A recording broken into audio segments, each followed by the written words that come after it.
Unatazama Ndizi TV.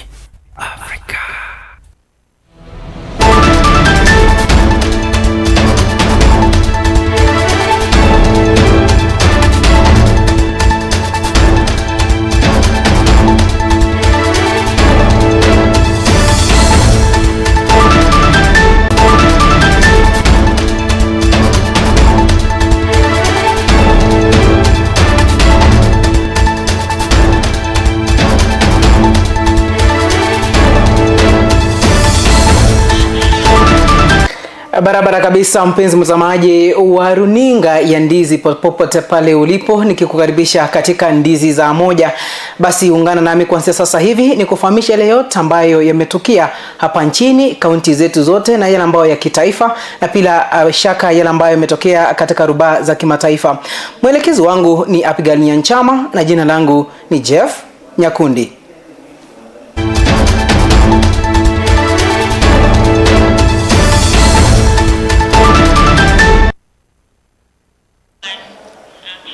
Huko tukianza taarifa zetu ni kwamba Rais William Samoei Ruto ameanza rasmi ziara yake ya siku 5 eneo la Mlima Kenya. Rais alianza safari yake katika kaunti ya Laikipia ambako ameahidi kuongeza juhudi za kuimarisha usalama katika eneo hilo na kuhakikisha kwamba kila mtoto anapata fursa ya elimu kupitia ujenzi wa shule ambazo amesisitiza kwamba kuwa serikali yake itajenga barabara, masoko na kuleta umeme ili kuboresha hali ya maisha ya wananchi. Rais pia ameeleza kuwa hatua hii ni sehemu ya juhudi za kuleta maendeleo na kutatua changamoto za kiusalama ambazo zimekita kambi ama zimekuwa zikisumbua watu katika eneo lile la kaunti ya Laikipia.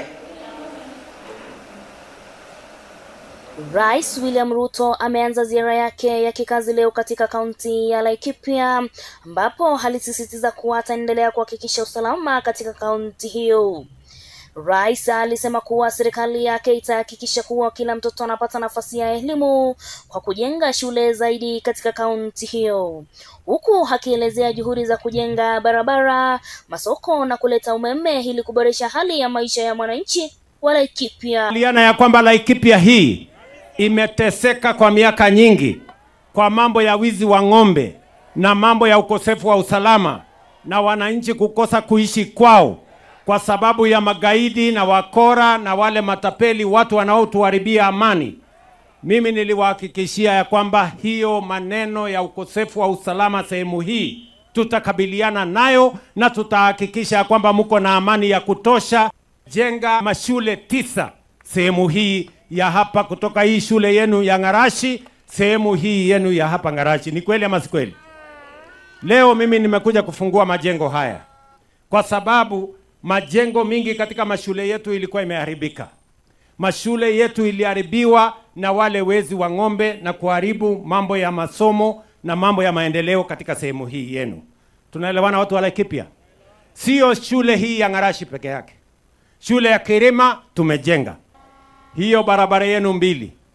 Hiyo ya kutoka pale Kinamba mpaka ifike Matweku kupitia pale Mwenje. Hiyo barabara tayari tumetangaza, tumeweka kandarasi, nimeambia wizara ya kwamba waanzishe hiyo barabara liana ya kwamba tunawapatia milioni 720 ya kuunganisha stima kwa watu 4,000 wapya hapa Laikipia. Naibu wa Rais Profesa Kithure Kindiki alitoa shukrani kwa Rais Ruto kwa juhudi kubwa za kumaliza uhalifu katika kaunti ya Laikipia. Akizungumza wakati wa ziara hiyo, Kindiki alielezea kuwa msaada wa rais katika kupambana na uhalifu umeleta mabadiliko makubwa katika eneo hilo, huku akisisitiza kuwa usalama umeimarika na jamii ya sasa inajivunia amani. Sana sana wakazi wa sehemu hii, kwa sababu wakati ulichukua usukani wa kuongoza taifa letu la Kenya 2022, mahali hapa usalama ulikuwa umeharibika kabisa. Watu walikuwa wamefukuzwa hapa na majangili na wakora na wezi wa ng'ombe. Ndio ukaamrisha tarehe 13 Februari 2023 tuwe na kikosi ama tuwe na operation ya polisi wakisaidiana na wanajeshi wetu kurejesha amani katika taifa letu la Kenya, kurejesha amani katika kaunti 6 ambazo zilikuwa zimeathirika: Laikipia, Baringo, Elgeyo Marakwet, Samburu, Turkana na West Pokot. Na ukanituma hapa nikiwa waziri wako siku hiyo wa usalama wa taifa. Wewe rais ukatuunga mkono. Hata kama uchumi ulikuwa mgumu, ukatutafutia pesa. Tukanunua magari ya kisasa ya polisi, armored personnel carriers and mine resistant ambush protected vehicles. Tukakuja hapa rais, tukasungukana na hao wakora, Mungu akatujalia. Viongozi wengine wa Laikipia walimshukuru Rais Ruto kwa juhudi zake katika kuleta amani na maendeleo katika kaunti hiyo. Walielezea kuwa ziara ya rais ni ishara na kujitolea kwake katika kuboresha hali ya maisha ya wananchi.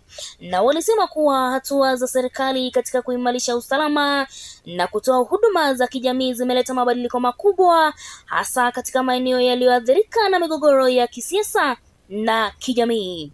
Laikipia ni watu ambao wametoka sehemu mbalimbali wakaja kuishi pamoja Laikipia kwa umoja na upendo, na jambo ambalo wamekuwa wakitafuta ni amani tu, wajifanyie kazi yao. Na rais na Profesa Kindiki akiwa waziri wa interior waliweza kudhibiti hiyo amani na kuhakikisha wakora wa ng'ombe na wale wa kusumbua nyinyi usiku wamefurushwa. Mimi rais nataka kushukua on behalf ya hao watu wetu wa Laikipia, the great people of Laikipia. Nataka kuchukua hii nafasi kukushukuru sana. Nataka kuchukua hii nafasi kukushukuru kwa sababu ya mambo matatu manne. Leo tunashukuru ile maendeleo ya shule, lakini hapo mbele kuna mambo umeyafanya. Kwanza tunakushukuru kwa sababu vile unatuona hapa, zile jamii tunakaa katika Laikipia, wakati huu tunakaa na amani. Ni shukrani kubwa sana. Juu mimi kama mama, hakuna kitu ilikuwa inanitia hofu kama hao watu kunipigia simu usiku wakiniambia wamepatwa na majambazi, ng'ombe zao zinaibiwa, mbuzi zao zinaibiwa. Lakini siku ya leo, Your Excellency the President, tumemaliza miaka 2 bila wakora kukuja kutusumbua, na tunaomba hii usalama iendelee, na tunaendelea kukushukuru ati watu wetu wanalala kutoka usiku mpaka mchana bila kusumbuliwa na mtu yeyote. Nikiripotia runinga ya Ndizi TV, langu jina Oro Nelfa. Asante sana ripota wetu Oronelfa kwa taarifa hii ambayo umeitoa kwa kina.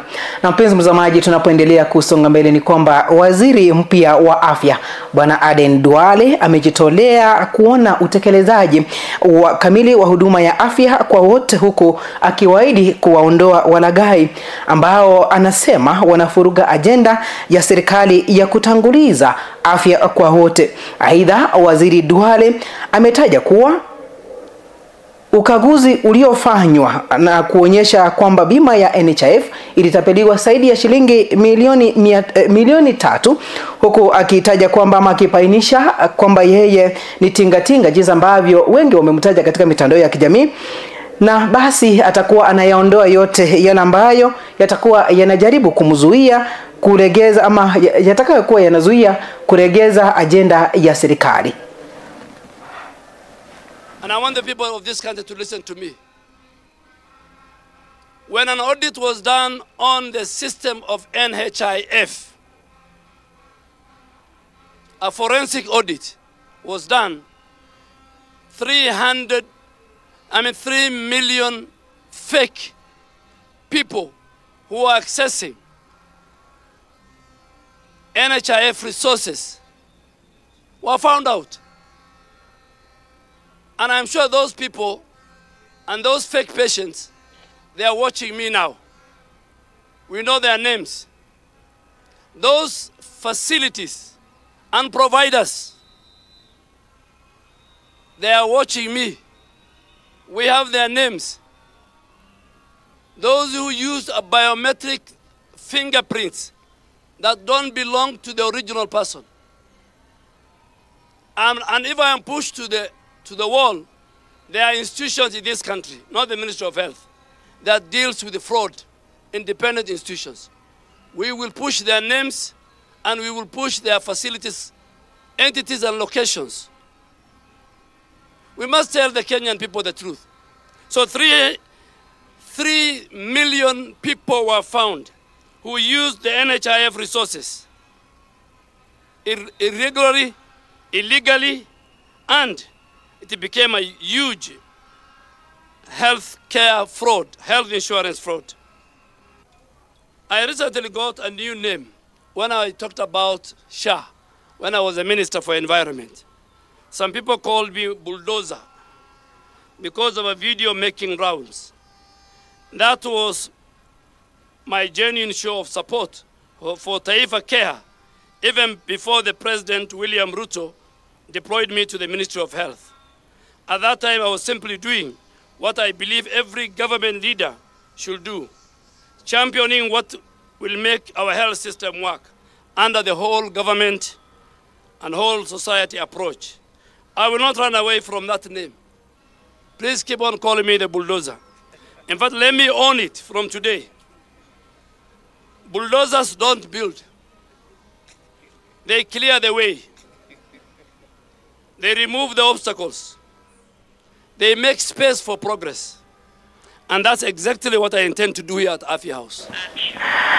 Basi akizungumza wakati alipokuwa anachukua hatamu katika Wizara ya Afya, Waziri Duale amesema anaungwa mkono kikamilifu na Rais William Samoei Ruto, huku akitaja kwamba atakuwa anahakikisha kwa mpango wa Universal Healthcare almaarufu afya kwa wote unafanya kazi kwa manufaa ya wote, huku akipongeza msingi uliowekwa na mawaziri ambao walimtangulia akiwemo Susan Nakhumicha na Daktari Deborah Barasa. Aidha, ametaja kuwa si lazima awe daktari ndiposa aweze kuongoza Wizara ya Afya.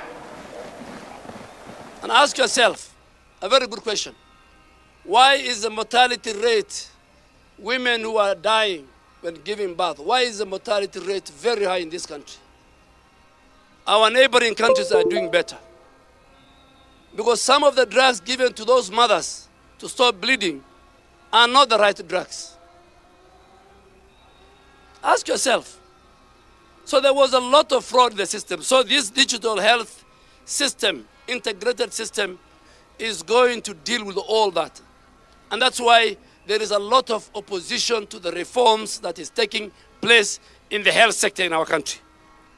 And I want to assure the people of Kenya, from the President, universal health care will work. It will work, inshallah, and it will work for the people of Kenya. And it will not work for the elite. It will work for the ordinary citizens. Those of us who are standing on this side, we have a very robust insurance scheme. The elite, for many years, have enjoyed good, robust insurance scheme. Universal health care will give a better health care, access, affordable, quality to the many and millions of Kenyans who cannot afford it. Was Susan Nakhumicha a doctor? In the last 20 years, only 2 doctors served at the top leadership of this ministry. Professor Anyang' Nyong'o was the Minister for Medical Service. Beth Mugo was the Minister for Service. My good friend Kagwe was the minister. They were all politicians. So those who are there, they have other agenda. And I have a business to do here. And I don't do it alone. I do with the help of the men and women who work here. I do with the cabinet. I do with the president's advice, because my business is to advise the president. I work with the parliament, which was my home for 16 years. So tell them that the Minister for Infrastructure is not an engineer. He's not a roads engineer. My sister is a medical doctor. She is not a climate and environmental trained person. So those are very pedestrian arguments. Basi aidha huyo waziri wa afya Bwana Duale ameahidi kuwa madeni yote ambayo yanadaiwa ama madeni yote ya SHA ambayo yanadaiwa yatakuwa yanalipwa kufikia tarehe 14 kila mwezi. Aidha Duale ametaja kwamba pesa zote za kulipia wagonjwa katika vyumba vile vya hali mahututi ICU na HDU zimeongezwa hadi shilingi 28,000 kwa siku moja. Pia wagonjwa wa saratani almaarufu oncology naso zimeongezwa hadi shilingi 1,550 kwa mtu mmoja. SHA will settle hospital claims by the 14th of each month. NHIF used to do 6 months and more. So by the 14th of every month, SHA will settle all the hospital claims by the 14th of each month. As earlier pronounced by His Excellency the President, effectively to today, 1st April, the ICU and the HDU bed rebate has been enhanced to Kenya shillings 28,000 per day, while oncology package for cancer patients has been enhanced to Kenya shillings 550,000 per person. Barabara kabisa mpenzi mtazamaji ambayo inaendelea kufuatilia taarifa hiyo, basi hii itakuwa inanipa mapumziko mafupi, kisha baadaye nitakuwa nikirejelea hewani niendelee kukupasha yale ambayo yametokea katika taarifa zetu za Ndizi saa 1. Ikiwa kwamba utatupata katika mitandao ya kijamii pale Facebook tupate kama Ndizi TV News Digital, kwingineko mtandao ule wa YouTube, TikTok na Instagram tupate kama Ndizi TV News. Nakumbuka kwamba utazungumza nasi kupitia mtandao wa WhatsApp ama utume ujumbe mfupi kupitia nambari yetu ya studio 0792192834. Nipate mapumziko mafupi kisha baadaye narejea hivi punde. Jina langu ni Jeff Nyakundi.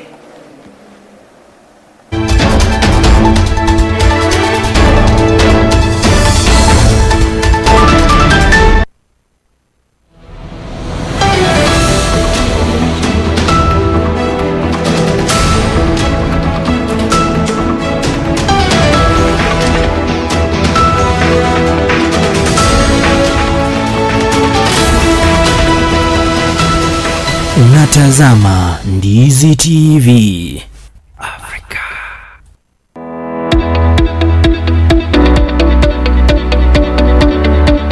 Umekuwa ukitafuta chuo ambacho kipo mahali tulivu, cha kisasa na kinachotoa mafunzo yatakayokuwezesha kupata kazi nyakati hizi, na kina walimu waliohitimu.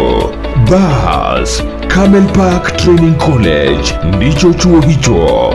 Wana courses za diploma na certificate kama housekeeping management, tourism management, food and beverage sales management, fashion design, cosmetology, information communication technology, graphic design, film production, broadcast journalism, marketing management, business management na zingine nyingi.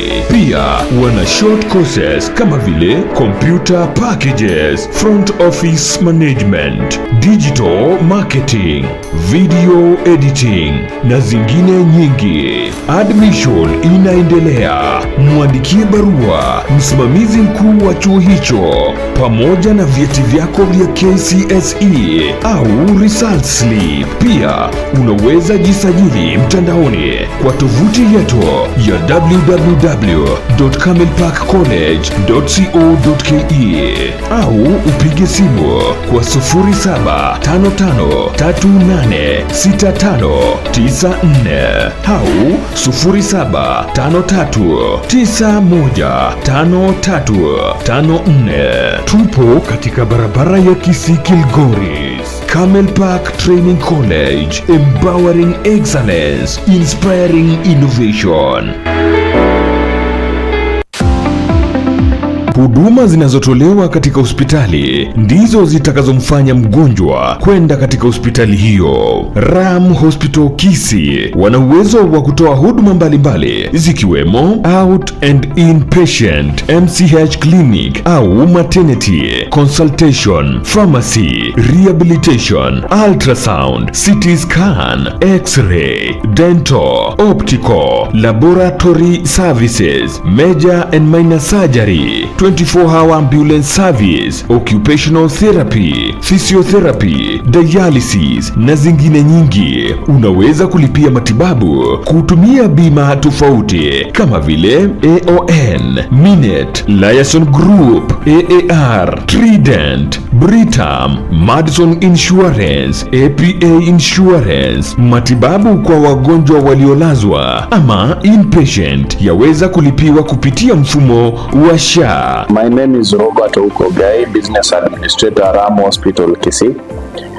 I want to welcome all those people who are registered with SHA to come for inpatient treatment and also dialysis. All services are covered with SHA except outpatient services. Karibu mpate matibabu ya hali ya juu kutoka kwa madaktari na wauguzi wetu. Kwa mengi zaidi tupigie simu kwa nambari 0705239289 au tutembelee katika mji wa Kisii karibu na Kisii Law Courts. Ram Hospital Kisii, health first and health always.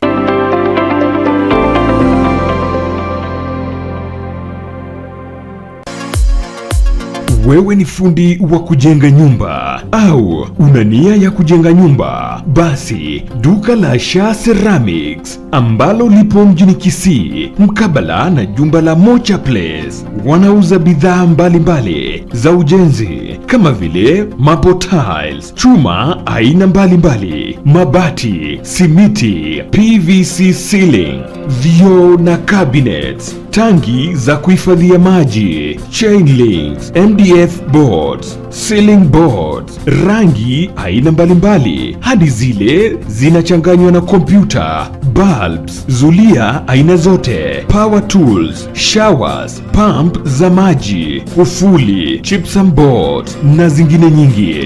Wapigie simu kwa nambari 0703943972. Shah Ceramics for hardware and sanitary.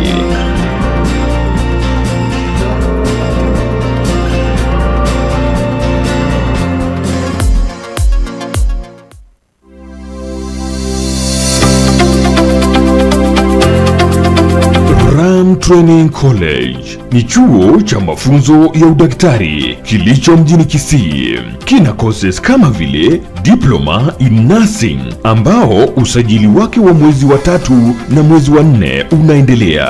Katika usajili wa mwezi wa 9 na mwezi wa 10 kuna courses kama vile Diploma and Certificate in Clinical Nutrition and Dietetics, Diploma and Certificate in Medical Social Work, Certificate in Theatre Technology, Diploma in Community Health na Certificate in Community Health Assistant. Kuna uwezekano wa kupata mkopo wa HELP na mafunzo ya HTC NASCOP yanaendelea na usajili wake.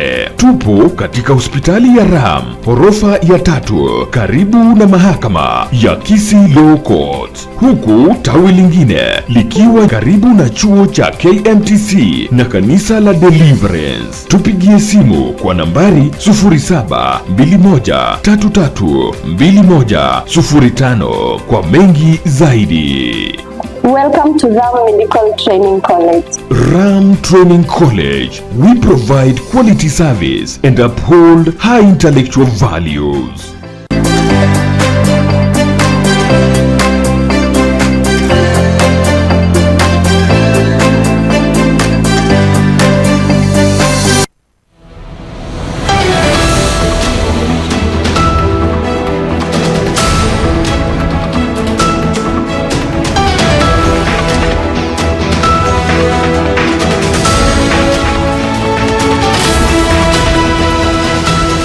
Unatazama Ndizi TV Africa.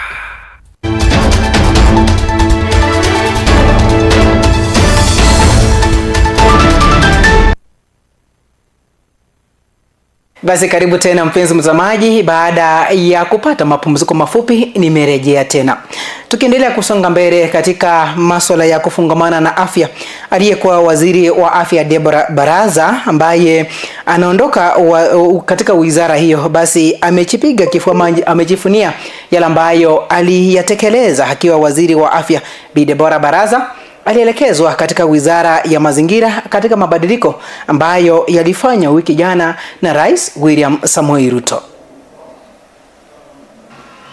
Ladies and gentlemen, during my tenure, the ministry tabled key cabinet memos. One of them focused in upgrading the Jaramogi Oginga Odinga Hospital in Kisumu County to a level 6 healthcare facility.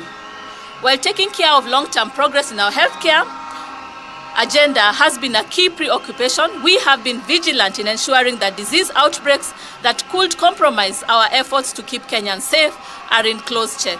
Such outbreaks are Mpox, cholera, Marburg, Ebola from neighboring countries that have had our medical experts on high alert 24/7. Regarding continued funding of our programs in the wake of withdrawal of USAID support, we have considered alternative ways of keeping our healthcare system well-oiled to continue serving our people. The future can only get better. There has been 163% increase in social health insurance membership, with the current registration standing at 21 million, up from 8 million that had registered with the defunct NHIF. The total collection of the Social Health Authority is currently upwards of 31.6 billion. We have so far settled SHA claims to the tune of 24 billion and a further 21 billion under the Primary Healthcare Fund.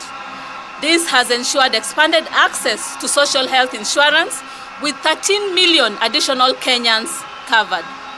Meanwhile, the gazettement of new SHA packages beneficiary will be entitled to enhanced benefit packages that will cater better for cancer treatment and radically improve ICU payment limits. Na tukiendelea kusonga mbele ni kwamba viongozi wa upinzani walio kwenye muungano ambao wameutaja leo hii wa People's Royal Coalition, akiwemo Kalonzo Musyoka, kiongozi wa chama kile cha Wiper, Eugene Wamalwa, kiongozi wa DAP-K, na bila shaka Martha Karua, kiongozi wa PRP, basi wamejitokeza na kudai kuwa Rais William Samoei Ruto anawalaghai wa Kenya, hasa kulingana na mchakato unaoendelea wa kuwasahili wawaniaji wa makamishna katika tume huru ya uchaguzi na mipaka IEBC. Ripota wetu Deborah Jemtai na taarifa hiyo kwa kina. Akiwaongelesha wanahabari, Martha Karua alitaja kuwa Rais William Ruto ameingilia uhuru wa uteuzi wa makamishna katika tume huru ya uchaguzi na mipaka IEBC, akilishawishi jopo linalowasaili wawaniaji hao kuwateua makamishna ambao wanamuunga mkono Rais Ruto, akidai kuwa jambo hili lina madhumuni ya kuibia kura katika uchaguzi ujao wa mwaka wa 2027. We address you on two critical issues confronting the country as the socio-economic crisis worsen. The recruitment, saying he is trying to recruit a William Ruto commission, electoral commission, instead of an independent electoral and boundaries commission. This nefarious exercise, we believe, is intended to manipulate or rig the next general election. Vilevile Karua amefichua kuwa baadhi ya wawaniaji wa ukamishna IEBC ni wasimamizi wa viongozi wa chama cha ODM ama ni wendani wa viongozi wa Kenya Kwanza, na hivyo amelitilia shaka uaminifu wa jopo hilo lililotupilia mbali maombi ya wawaniaji wafikao 1400 wa ukamishna na kuwateua wawaniaji 111 ambao baadhi yao wamefika mbele ya jopo hilo kusailiwa, huku wengine wakitarajia kabla ya tarehe 25 mwezi huu wa Aprili. That has clearly lost the trust and confidence of a majority of Kenyan people. So far, the shortlisting process has left out Kenyans with credible qualifications and experience. Based on our assessment, over the 1,400 who applied for positions. And it happened the same way with those who applied for chairperson.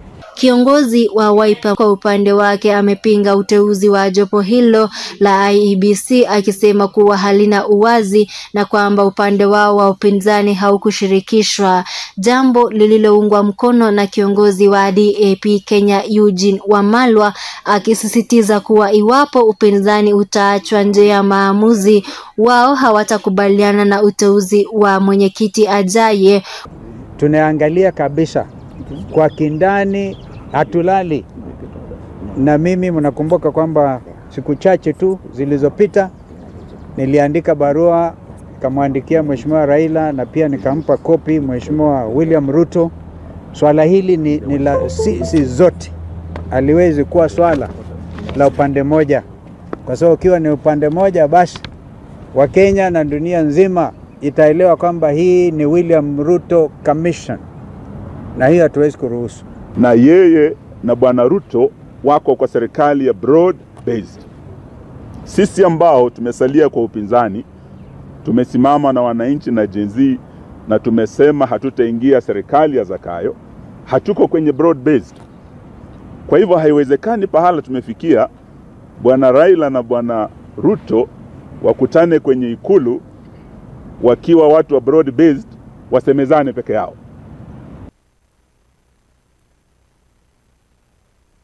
Kabisa, naona pale mwelekezi wangu ananifahamisha kwamba ripota wetu anajulikana kama Debra na sio Debora. Basi ni hivyo kwa sasa, lakini tunapoendelea kusonga mbele, mpenzi mtazamaji, ni kwamba Rais William Samoei Ruto jinsi ambavyo ameanza hii leo ziara yake ya Mlima Kenya, basi amepata kuizuru kaunti ya Nyeri katika ziara yake ambayo ameanza rasmi hii leo. Akihutubia wakaaji katika eneo bunge la Kieni, Rais Ruto ametaja kwamba serikali iliundwa na kura za Wakenya wote, na ndio maana aliamua kutomfungia yeyote yule, ikiwa kwamba ni taarifa ambayo imeandaliwa na ripota wetu Edin Ongundi. Akizungumza katika upande wa Kieni katika kaunti ya Nyeri, Rais amewaomba viongozi kutoka eneo hilo kuungana ili kuhakikisha maendeleo katika kaunti hiyo. Aidha, Rais ameweza kuhakikishia wakazi wa eneo hilo kuwa atakuwa anafanya kila mradi ambao ameanzisha ili kuhakikisha kwamba umekamilika. Ile kazi mlinipatia ya kuhakikisha kwamba tunasimamia masomo ya watoto wetu, ile ya kilimo, ile ya maendeleo ya barabara na stima na hiyo ingine, nitahakikisha ya kwamba hiyo kazi inafanyika, na ikiharibika ya Nyeri hii muniulize mimi. Kwa upande mwingine, Mutahi Kahiga ambaye ni gavana wa Nyeri amemtaka Rais William Ruto kuendelea na ziara yake katika eneo hilo ili kuhakikisha kuwa eneo hilo linapata maendeleo. Leo sisi tunasema Rais amefanya vizuri kutuletea nini? Maendeleo. Na tungetaka tumhakikishie asiwe akiambiwa ati asikuje Nyeri. Sisi tunataka akuje tena na tena na atuletee nini? Na Alex Wachira ambaye pia ni katibu wa kudumu katika Wizara ya Kawi amehakikishia wakazi wa eneo hilo kuwa serikali imetenga kiasi cha shilingi bilioni 8.3 ili kuhakikisha kwamba mradi wa stima unaingia mashinani katika eneo nzima la Mlima Kenya. Niwaambie tuko na takriban 8.3 billion shillings ya kuconnect stima Mlima yo. Si Rais anatupenda? Nikiripotia kituo cha Ndizi TV Africa, jina langu ni Edwin Onko.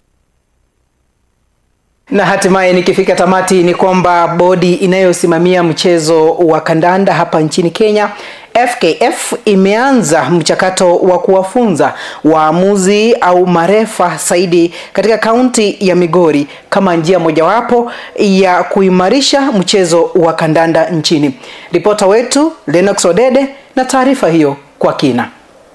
Bernard Odongo ambaye ni mwenyekiti wa bodi ya FKF katika kaunti ya Migori amesema kuwa hatua hiyo sasa itaboresha michezo ya kandanda kwa kuhakikisha kuwa kuna maamuzi au marefa wengi wanaoweza kusimamia michezo hiyo. The main aim of this is to ensure that our soccer is developed. We are developing through training the coaches so that we have a number of matches that they will officiate. As a Migori branch, we started our league last weekend, and we have around 64 teams that are grouped into 4 pools. Amesema kuwa kama kaunti ya Migori wananuia kuwa na zaidi ya maamuzi 300 ili kuboresha michezo ya kandanda. We had trained 204 referees across the county, but we saw it during the Governor's Cup. Those are still very few, because when we start them from the wards, we are having 40 wards. So 40 wards, when you multiply by 4 referees, that is around 160. Meaning that we are still very low. We need at least to reach 300 referees so that we are now able to go on with our activities. Kwa upande wake, Richard Obare ambaye ni mkufunzi wa maamuzi nchini ameeleza manufaa ya mafunzo hayo. We are here with a new class of referees whom we are taking through the laws of the game. On how they can interpret, on how they can apply, and also we'll do practicals with them in the field of play. And by the time we leave here, we know we'll leave them changed and ready to take the challenge of refereeing football. Ameipongeza serikali ya Kenya kwa kujitolea kupiga jeki michezo ya kandanda nchini na hata kusema kuwa wana mipango ya kuwalipa maamuzi nchini. The government of Kenya is doing quite a lot. They are assisting us, especially the federation itself, in so many programs. You know, currently our national teams are engaged in matches at different levels, and it's the government who is sponsoring them at those levels. Referees at top level, the Premier League, the National League, and the Women Premier League, the Women Division 1s, they have not been paid their dues. And I can assure you that Team Fresh Start are doing something. Nikiripotia Ndizi TV Africa kutoka kaunti ya Migori, mimi ni Lennox Odede.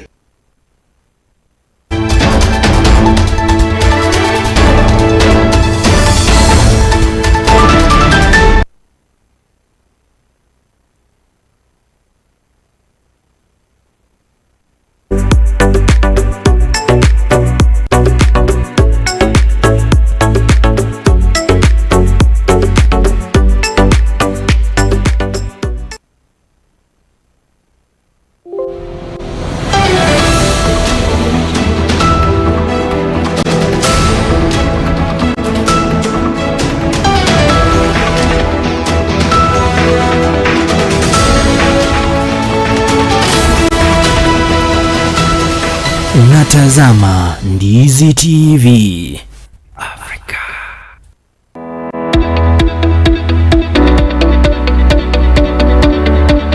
Umekuwa ukitafuta chuo ambacho kipo mahali tulivu, cha kisasa na kinachotoa mafunzo yatakayokuwezesha kupata kazi